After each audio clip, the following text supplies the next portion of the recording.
Hello, everyone. Welcome back to Travel to Magic. I am so glad you're here, whether you're watching or listening. Welcome.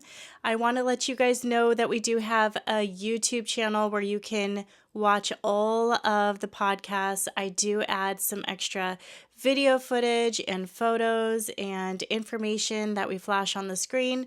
So if it's easier for you guys to watch it rather than listen, it is on our YouTube channel, and then that will also give you a very easy way to comment and leave any tips that you may have gathered during your magical adventures, which is very much appreciative. Share your adventures, share your tips. We are a community of Disney lovers, and we need to gather together and share all of our tips so that we can all have a magical adventure in the parks or even the cruises. We are a family that loves to cruise, so we'll actually get into that a little bit today. But this podcast is about how our family does Disney on a budget. So we're going to share our tips and tricks with you guys and how we have learned to do Disney. It's not the way we always used to do Disney, but it is how we have to do Disney these days. So we're going to first share some of the Disney news, let you guys know what's going on around the parks and on the cruise ships, and then we'll get into the purpose of this podcast. These news updates are very, very important, especially if you're planning on visiting the parks very soon or going on a cruise yourselves. So it may even help you guys also in budgeting, in finding a way to get there. So we're actually going to start with the cruise lines. As you probably know, Disney is coming out with a new cruise ship, the Adventure, and I am excited about this cruise ship. Leave your comments down below what you guys think about the Disney Adventure. Now, the Disney Adventure is very different from the other Disney ships. It has a new look, which to us who have sailed with Royal Caribbean before, it looks like a Royal Caribbean ship. Now, the Disney Adventure is going to be Disney's newest ship. It was supposed to set sail, have their inaugural sailing in January, but it was pushed back to March. You are lucky enough to be on that sailing. Kudos to you. I'm so excited for you, and I'm sure you're going to have an amazing time. You're also going to be surrounded by a lot of extra vloggers, media, and so on that just want to get the first glance of Disney's newest and largest ships in the fleet. But for some reason in our home, the Disney Adventure just it's separate. It's kind of separating itself from the other cruise ships in that it looks so different. The feeling looks very different. The whole vibe is changed, especially you don't have the nice atrium once you get inside. It very much has the vibe of a Royal Caribbean cruise. So our family, and if you guys disagree, leave a comment down below. I do want to hear what your thoughts are on the Disney Adventure, but our family does feel like it is the least exciting ship for us to sail on. So we would rather sail on the Fantasy or the Dream or the Wish or the Destiny before we even make it over to the Adventure. We do have a sailing coming up, which we're super excited about, and we have more things coming, but we don't want to share everything just yet. But sailing with Disney is one of our favorite things to do. It is the absolutely best vacation that our family has ever been on, and I highly recommend, if you guys have never been on a sailing before, do it. But do it with Disney. Disney is top notch. We have been with Royal before, but Disney takes the cake when it comes to the full experience of sailing. Now, if you're looking to book a sailing anytime soon, I do have some discount information for you. You can get 20% off a voyage fare on the Dream or the Wish. The Dream and the Wish are beautiful ships, so you will definitely not be disappointed. Of course, the Dream is going to be a little bit smaller than the Wish. The Wish is one of the newer ships. But not only do you get 20% off, you also get a $250 onboard credit but it's on select sailings, and those sailings are between April and July of 2026. You can use that onboard credit for port adventures, food and beverage, merchandise, and ship services. So you do have to book those sailings by March 29th. So you have a little bit more time to decide if you want to take advantage of the 20% off your voyage fare, which could really make a huge difference in the overall cost of your cruise. And you also get that ship credit of $250. So it's a great deal. It's a great discount, and I highly recommend that you look into it, especially if you have kiddos that are off around that time. It's probably going to hit between your spring break time or the beginning of your summer break time. So it will be the busier times to sail, but if that's the only time that you can sail because the kiddos are in school like us, it's worth taking a look and seeing what the fare would be for your family to go on either the Dream or the Wish, which are both fantastic ships. So the Dream is sailing to Europe, and that's going to be between May and July. So that is another way for you to explore Europe on the cruise ship. What a amazing way to do it. The Wish, on the other hand, is going to be sailing from Port Canaveral to the Bahamas between April and July. Bahama cruises are so fun, and our family has done it twice, and it was great. So do not feel like you have to go to Europe on a cruise ship. The Bahamas is so much fun, especially during that time. It will be a little bit on the hotter side, but with our family, when we're cruising with Disney, it's not necessarily about the location or the ports. It's about the ship. So the ship is the most important thing for our family when we're cruising with Disney, because there's so much to do on the ship and there's so much to look at that the ports end up being just a little bit of extra. So we have actually missed ports because of bad weather on a Disney cruise, and it really didn't matter because in the end we had so much fun on the ship, and we'll make it to those locations another time. It really did not matter because we just had so much fun missing those ports. Okay, off of the Disney cruise subject for now. We'll probably touch it a little bit later, but I wanted to let you know that Disney's California Adventure is going to be celebrating their 25th anniversary, and that is crazy. It makes me feel old because I remember when California Adventure wasn't there, and our family, because I grew up in San Diego, we would visit Disneyland all the time. And that area, the courtyard, and where California Adventure is now, used to be the parking lot. And I remember when they started construction for California Adventure. Cannot believe it was over 25 years ago when they started that project. But here we are celebrating the 25th anniversary of California Adventure. And starting February 6th, California Adventure is going to be taking on some new looks. You'll see new merchandise. There's going to be celebration food. And what I find very exciting, and this may be so crazy, but our family loves our popcorn. And they're going to be having a new popcorn bucket that is so cute. It's the Pal Around popcorn bucket, and it moves, and the little chairs wiggle, and it lights up. And I almost want to just travel there just to get the popcorn bucket. I wonder if there's a place that we can purchase the popcorn buckets online. I'm going to have to do some digging. If you guys know if you can purchase a popcorn bucket without visiting the parks, let me know. I really don't think it's a possibility because there's people that wait in line for hours just to get these really cool popcorn buckets in the park. And if they could just purchase it online, they definitely would. I remember at Magic Kingdom, this was probably 6 months ago, they had the carousel popcorn bucket, and it was so beautiful. I want to say it played music. Maybe it didn't. But if it played music, that would be super cool. But I think it did. But it was so beautiful, and it was well worth the cost. Maybe when we finally move to Orlando, that might be another thing we start collecting. Those popcorn buckets really get us.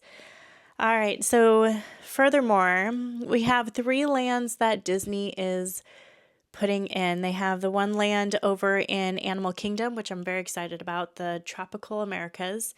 And there you're going to have the Indiana Jones ride and the Encanto ride and more things to come. And I'm so excited. Unfortunately, when we go to the parks next, it's not going to be done. It's a huge project that is underway, but it looks beautiful in the concept art. But so they have the Tropical Americas. They also have Villains Land and Cars Land over in Magic Kingdom, which we will be sharing the progress in person in the upcoming months on what it looks like now. They are gutting that whole area, but new permits and planning documents are now filed. So things are underway. You can actually see in the documents and the permits where they are going to be putting the buildings, which could possibly be new shops where they're going to be having the indoor rides, or who knows. So maybe even some shows would be really cool. But the concept art for especially Villains Land and Cars Land looks so cool. I'm mostly excited for Villains Land. I'm so excited that they're branching off and sharing the villain's story in the parks. There's actually a series that I read to my kids. I'll put it up here on the screen for you, but it's a series about the villains, the Disney villains, and every year this author comes out with a new book. I think the last one she did was on Gaston, which is the only book I don't have in this series yet. But I started reading this series to my kids at a very, very young age, and I will continue to read them to the kids. It's a very quick read, and if your kids, I would say, are 8 and above, they can definitely read it on their own, but there are some dark parts to the stories, because what this series is about is they're taking the Disney villains and they're sharing how they became villains. Some of them were just naturally born villains with that spirit in them from the beginning, but most of them were not. They became villains because of some things that have happened in their life. Maybe they were bullied, maybe they went through a lot of trauma. There's various reasons that these villains became villains, and the stories are done really well, and they stick to pretty much the storyline that we all know, but it's explaining the villains. It's explaining from their point of view how they became how they are. And you actually start to appreciate them and fall in love with them. And it's a great series. I highly recommend checking it out. But I'll also put the link of this series down below in the description, so you guys can click on that link and find it on Amazon. We are an Amazon affiliate marketer, so if you click on the link and purchase it through that link, it'll help out our channel and our podcast. So we appreciate it in advance. Okay, let's see. Oh, one last bit of news that I have to share with you. Yep, there's only one more. Cinderella Castle at Magic Kingdom is going through a repainting. They are no longer going to be having that pink color. Instead, they're going to replace it with the original grays and blue color. So they're doing a color by number technique, which I guess that's how they do a lot of their recoloring in the parks, but they're doing a color by number technique, and it's going to take some time. So you're going to see cranes out there where they're going to have all the equipment out there to repaint Cinderella's castle up until noon, and then that equipment will go away so that you can take your pictures in front of the castle without all the construction there. So the castle will look very, very different until noon.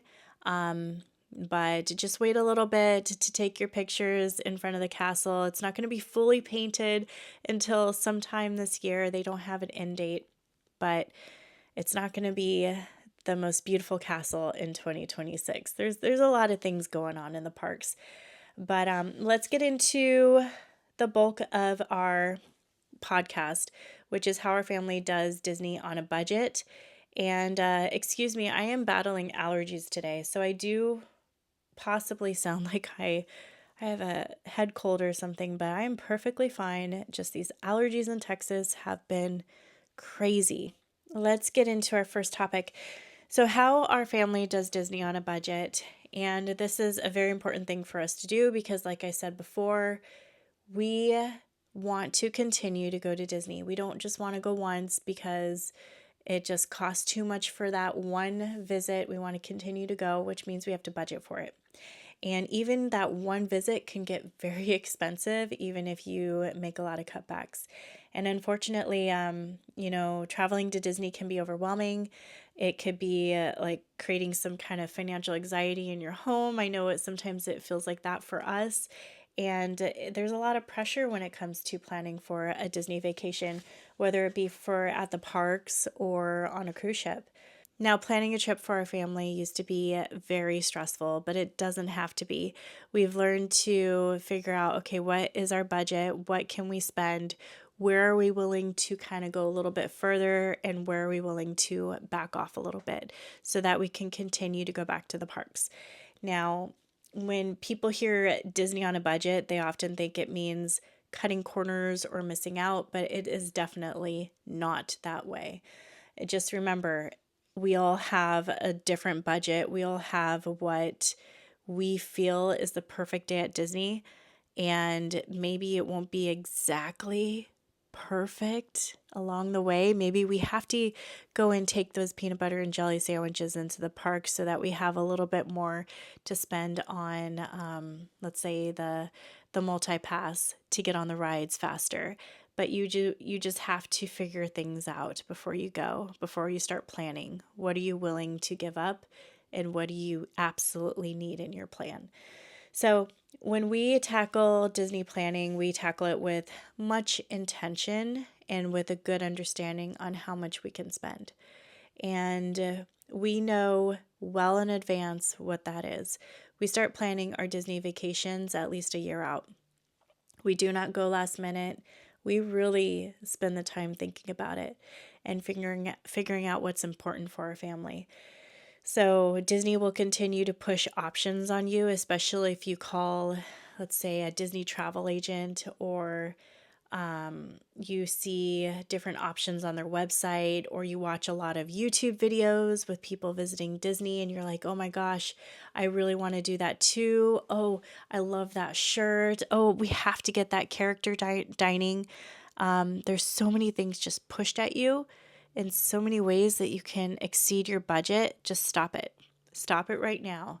Figure out what your budget is and go from there. Now, first of all, you got to get your tickets and you got to figure out how often you want to go. Now, the more tickets you get, the more days you go to the parks, the cheaper your tickets will be. So that's where you need to figure that out first. We try to go to every park, or we skip Animal Kingdom and Epcot and go to Magic Kingdom twice or Hollywood Studios twice, because those are the two parks that we get the most out of while our kids are this age. As our kids grow up, that is going to change. So that may look different for you as well. We also like to save one day to walk around Disney Springs and just take it easy. And I'll get into a little bit more of that with the resort option, because when we do stay on property, we have so much at the resort that we want to explore. So we do give ourselves a little bit of grace when it comes to planning extra relaxation time and extra slow time.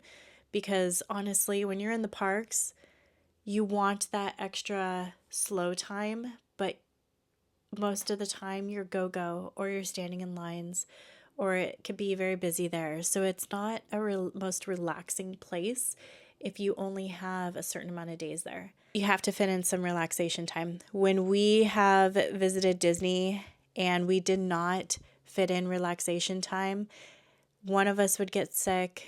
We left there feeling exhausted and we needed a vacation from our vacation, and we didn't create as many amazing memories as we should have. because we were just go. We were not in the moment. We were trying to fit in too much into a small bucket, and it was just ultimately exhausting. So we've learned to have a little bit of grace with ourselves and give ourselves time to really take it all in. You're at the most magical place on earth, and you need to feel it. But when you're going all the time, you don't leave room to feel it. And Disney is all about a feeling.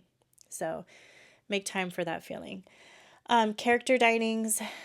With dining, we don't always do character dinings. And while it's really fun to dine with characters and actually be able to spend time with them because they come up to your table or they'll be in a stationary location where you can interact with them a little bit, we enjoy it, but we don't always feel like it's worth the cost. So sometimes we'll do character dinings because of the atmosphere, but or the food. Sometimes the food is amazing, and we are huge foodies. We love to try different foods, especially my husband. He loves the buffets. When he sees the buffets, he's just like, "Oh my gosh, so much food, so many options. I just want to try it all." He's just like a happy guy. And so we do look at the food and we look at the atmosphere. Now, when the kids were younger, the character dinings were so sweet. But unfortunately, my kids are COVID kids. They were 3 and 4. No, they were like 2 and 3 when it kicked off. So they were very young when we finally made it to Disney World, and the characters had to keep their distance, and it wasn't a great experience. Our kids could not go up to the characters. All the characters just kind of waved from far behind. The waitresses were often not very nice because they just didn't want to be there. So in the past, some of our character dinings have not been the greatest, and it's unfortunate. I'm sure a lot of you have not had the same kind of experience that we have, but we have learned that it's not about the characters all the time. It's about the environment and the food and what we can ultimately get out of that dining. So our family likes to dine at a new restaurant in the parks once a day. And we look at our budget to figure out what is affordable. So our upcoming trip, I think we decided to go to just a quick service option at Magic Kingdom. And I think it's Columbia House is what we're going to do because they have the lobster rolls, and we've been craving lobster rolls, and they're priced fairly well. And there's something for everybody for our family there. We're also going to snack at Magic Kingdom. We like to try different foods. So Sleepy Hollow is really fun for our family because they have the chicken waffles, and the Nutella with the fruit waffles, and those are so good. So we usually get that, and we'll all split it. We don't just get meals for one person. We typically split it amongst each other. So that's going to be our Magic Kingdom. At Hollywood, we've decided to enjoy Roundup barbecue, and we're so excited about that, mostly because of the atmosphere. It's not necessarily about the food at that location. It's about the experience and the atmosphere of being in that restaurant. And because our kids are 8 and 10, we know they're gonna love it. They love Toy Story, and just being there. And if you guys don't know what I'm talking about, it's a restaurant with a Toy Story decor, and it's like you are in Andy's room and you are part of the toys. So Woody will come over the loudspeaker and go, "Oh my goodness, Andy's coming. He's coming. Everybody freeze. Everybody freeze. He's coming." And then when he opens the door, you could hear all the sounds and everything. When he opens the door, you got to freeze. Even the waitresses freeze. Everything just stops and it gets really quiet. And then when Andy finally leaves the room, then you can move. It's just it's a really cool experience. And they have barbecue, and it's all food that we typically eat here in our home, homemade everything. But the experience is going to be really fun for the kiddos, and it's not going to break the bank. It's not the most expensive dining on property, so it's definitely in our budget. We haven't figured out what we're going to do for Epcot just yet. We may even just do tastings around the world. That's what we usually do at Epcot. And yeah, Animal Kingdom, there is a location in the Pandora location that looks really nice, but we haven't really locked down anything yet. We do have a little bit of time to figure out what we're going to do for the dining, but my point is we choose one restaurant typically where we're going to dine a day, and then the rest is just snacks. For breakfast, we usually just bring our own food. We have bagels that we bring from home because we usually drive to the parks. And we bring bagels, we bring cereal. If we need to stop at a grocery store before we get to the resort, we'll do that. If you guys are flying, I highly recommend ordering some groceries, but make sure that you pick it up before it's locked away in a closet overnight. There's been people that order formula or diapers because they're flying in and they need it for the week, and it gets locked up in a closet overnight. You have to wait until the next morning to pick it up. So that could be a huge inconvenience. You do need to make sure that you're available to pick up your groceries within a certain window. But that is convenient because you don't have to go grocery shopping when you get there. It's already going to be there at your resort through grocery delivery. And we have done that before, and it worked out really well. And we saved a lot of money because we did not have to rush out and try to get some breakfast and, ultimately waste time in a restaurant. We got to eat while we get ready in the morning and get to the parks at rope drop. And that is usually our goal, to be there at rope drop and rush in the morning, take it easy in the afternoon, and then let's see what happens in the evening. So that's usually how we do it in a typical day. Now, when it comes to merchandise, that can be difficult, guys. We love Disney and we love buying our Disney merch. We have so many Disney shirts, and we have found that things don't last forever. You could get a Disney shirt, or you can get ears. Oh, I'm not wearing ears today. I have my glasses on. You can get ears in the park, which are super expensive. I think they're $35 per ear, and those ears hurt your head. My daughter and I could only really keep them on for an hour before we're taking them off because we got headaches. And you don't want a headache when you're at the parks, for sure.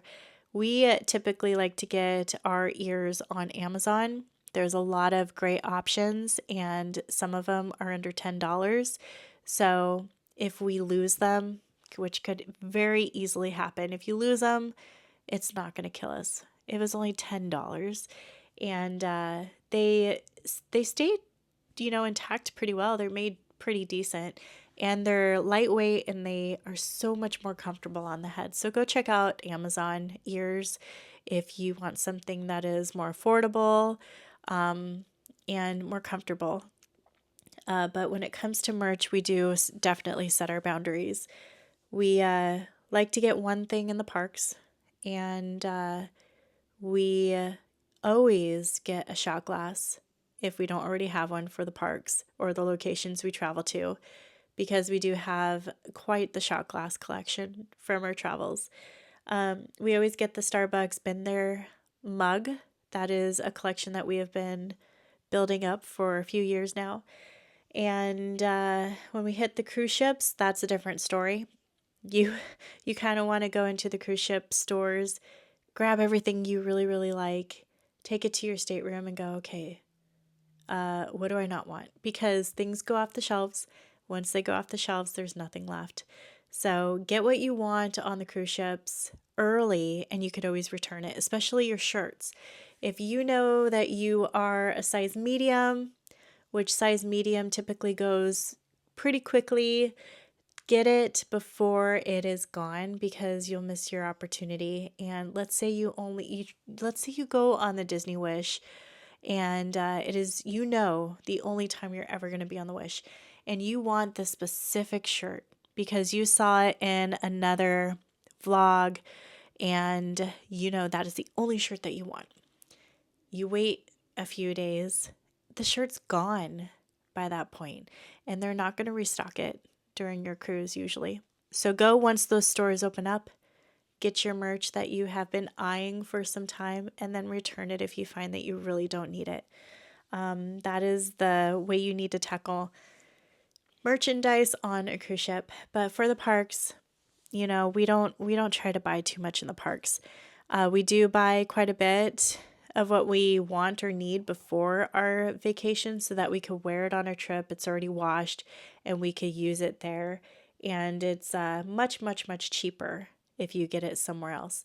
Another thing that you can do if you're in the Orlando area, there's a Character Warehouse, which is at a mall in Orlando. You can go there and get very, very discounted merchandise at the Character Warehouse and take it with you to the parks. Sometimes it'll be Christmas stuff there in the middle of February or Valentine's stuff in April. It's just stuff that they had an overstock of. They take it to the Character Warehouse and they sell it so, so cheap. So go check that out if you're available or if you have like an extra Orlando day away from the parks. Go check that out. Also, the Walmarts and the Targets near the parks sell a lot of Disney merch. So definitely check those locations out, and you may even find that you find things off of Amazon or Target or Walmart that you like better than what they offer in the parks. When it comes to the kids, it can be difficult because they're walking into the stores going, I want that, I want that, I want that, I want that. I need this. I really need to have this. And as a parent, you're like, well, we're on vacation. We're only here once, but no, stop it. You have a budget that you got to stick to. These kids are going to buy a toy, enjoy it for a day. They're going to take it home, and then it's going to be sitting in a box, taking up space, and they will say that they want it, but they'll never touch it again. We have to set limits with our kids. So we do give them a certain amount that they can spend on their vacation, and that is it. That is their vacation money, and they get to choose within reason what they want. We do try to talk some sense into them because they'll pick up something the first day and go, I really want this. I have to have it. This is what I want to spend my money on. But we know our kids. We know, well, we do have other parks we want to visit. We haven't even made it to Disney Springs. And the giant stores in Disney Springs has more options. We know this. Maybe you should wait. So usually we'll tell our kids, just look around for the first few days. When we get to the last day of our vacation, or if we get to the end of the day at a certain park, if we know we're not going to return there, then you can decide. So we don't want our kids making these really quick choices and then regretting it later because they already spent their money. So we do try to put a cap on the kids and, be the voice of reason for them. And even my husband for me, because I get like that too, or he gets like that. So we do need to talk some sense into each other when it comes to Disney merch. Like, hey, let's look around first and then we'll come back. Okay. So we try to help each other out. Otherwise, we're going to walk out of there with bags and bags of stuff that we really, really like, because it's so easy to walk into the park. The first shirt you see and you absolutely love, you have to get it. And then when you're walking around, you see something else that you really, really like, but you already spent your money on this shirt, but you're like, oh my God, I just have to have it. I wish I wouldn't have gotten that. I think you can return things at Disney parks. I'm not sure. I've never actually done it before, but then you end up finding that you just want everything. So you really need to walk in there with a cap, with a budget. A lot of parents actually, for their kiddos, will make it fun for them. They'll make little homemade tickets, or they'll get it off of Etsy. It's a ticket with a dollar amount of what they're allowed to spend on their vacation. And the kids will go into the shops and go, okay, I am certain this is what I want. Like, for instance, my son got a T-Rex, Rex from Toy Story. It is so cute, and he still plays with it today. It was 5 years ago he got it, and you press a button on his back and he goes, rawr, and he goes, am I scary? And it's so cute. It's the kind of toy that we're going to hold on to forever, and hopefully someday give it to his kids. So it's a very special toy. It's a Rex toy, and it was well worth the money. So when my son Peter found the T Rex toy, we asked him, okay, how much is that toy? Okay, $35. You have $50 to spend at your at the parks. You have $50 for the whole trip. So if he gets this, it's like a lesson in money. Then you have $15 that you could spend the rest of your vacation. So it also teaches them, okay, I have this amount of money. I need to be wise in my purchases. If I get this, how much more will I have left over? And what can I get with that left over? And if they have a little bit left over and maybe they need $2 more, we'll help them out.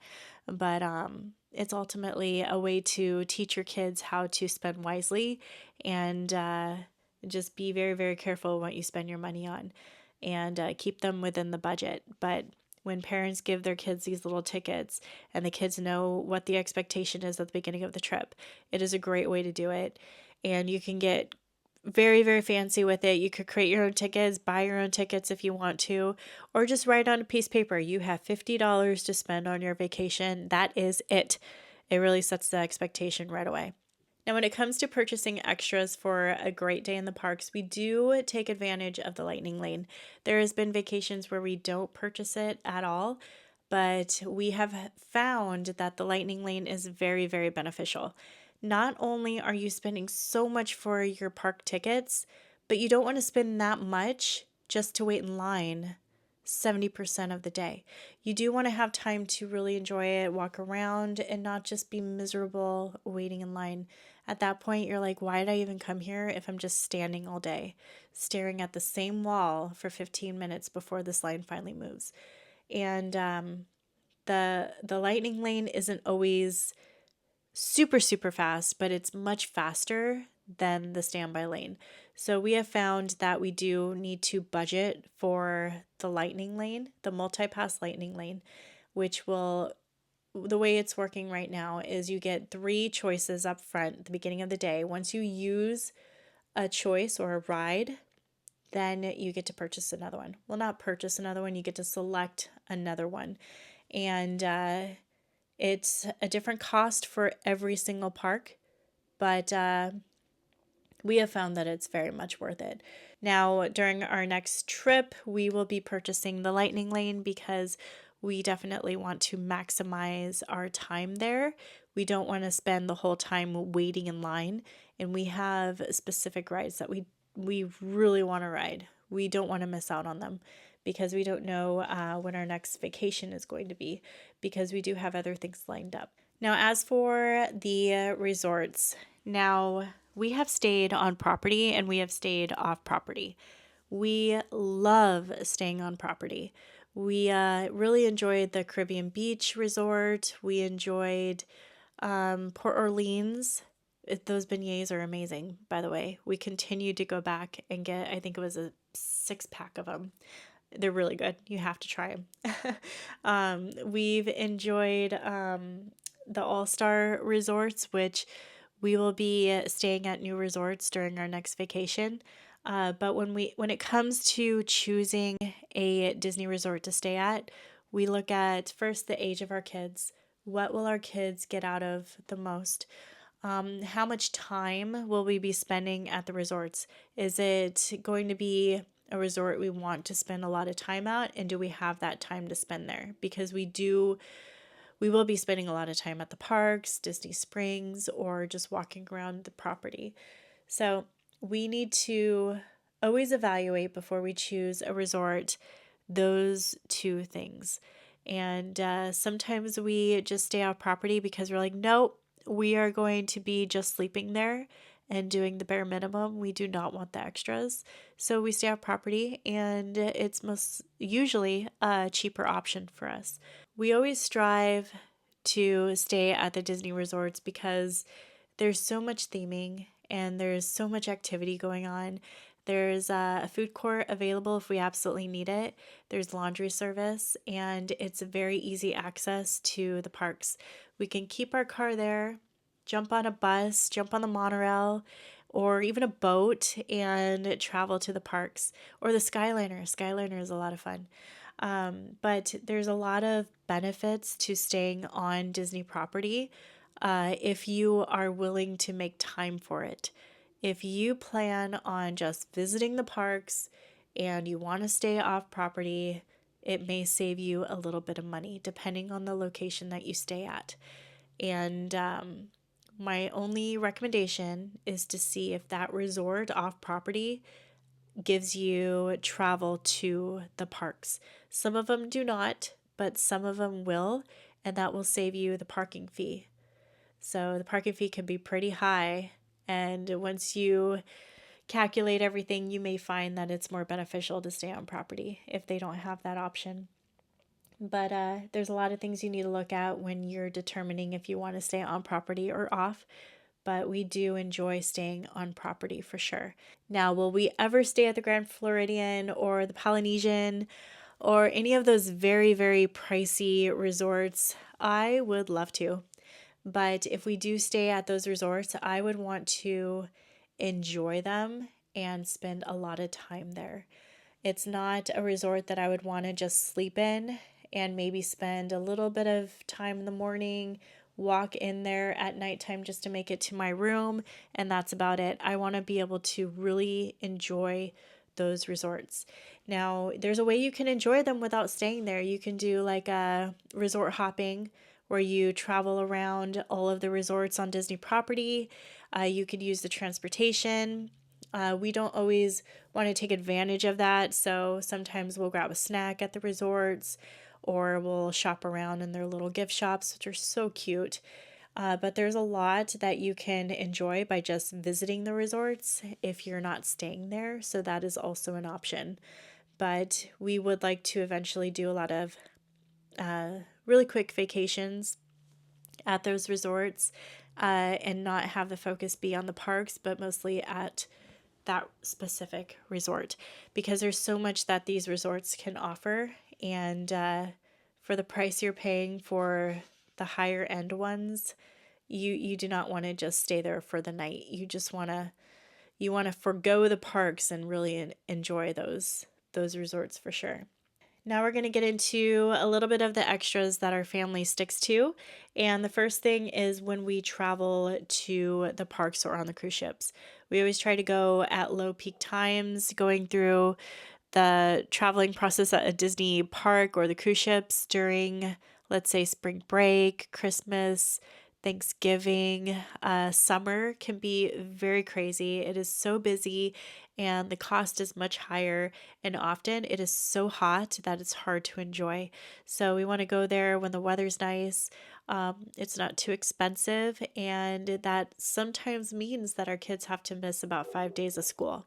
We also take advantage of the Disney gift cards with Target. So we go to Target right before our trip, load up on Disney gift cards using a red card. That gives you 5% off of each gift card.